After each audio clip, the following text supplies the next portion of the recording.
Your voice, your vote. Let's go with our guy, Steve Swatt, political analyst. Steve, you've been visiting with us 4 weeks now. So I would ask you this to start off this morning. The elephant in the room, polling. Pretty accurate on Kamala Harris. They predicted all the polls day before the election, predicted Harris at 48%. That's about what she got. But they predicted Trump at 47%. He's at 51%.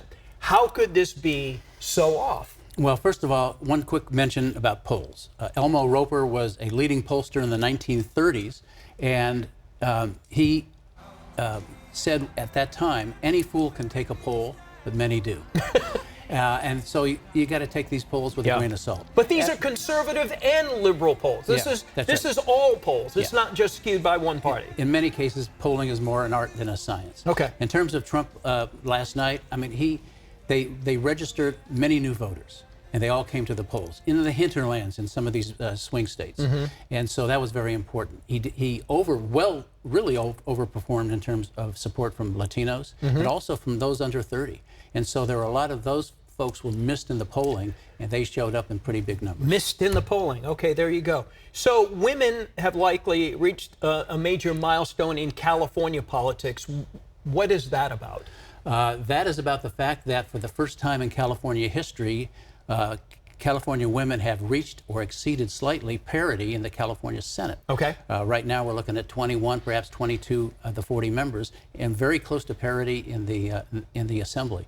And that is amazing, since in the Senate, California didn't have its first woman senator until 1976, 126 years after statehood. Now they have a majority in the Senate. What has California done in terms of the House of Representatives? Obviously, the Republicans will control the Senate. They will control the presidency. The House of Representatives still in play? What has California's role been in that? Yeah, it's still in play. The Republicans have picked up a few seats nationally.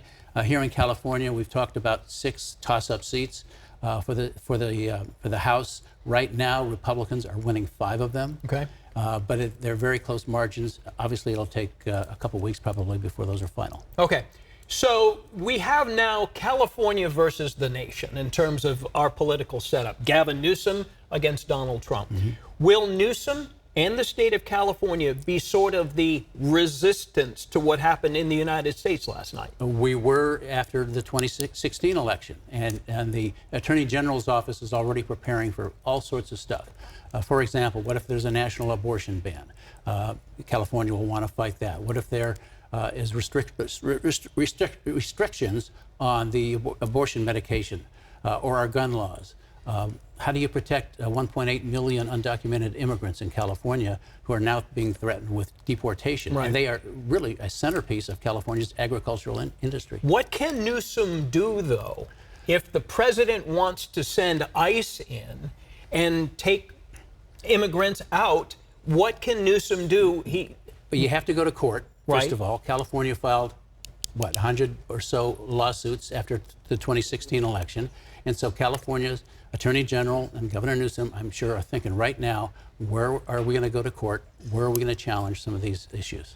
Wow, a lot to come here as Donald Trump has won re-election, sort of, for President of the United States. One last question. Are you surprised that at this point that Trump has taken all the swing states? I think everybody's surprised. Yeah. I mean, because of the polling. The polling showed him so close. Yeah. And yet his ground game really worked. It did, indeed. Steve Swatt, political analyst, who's been with us all week long. Steve, thank you.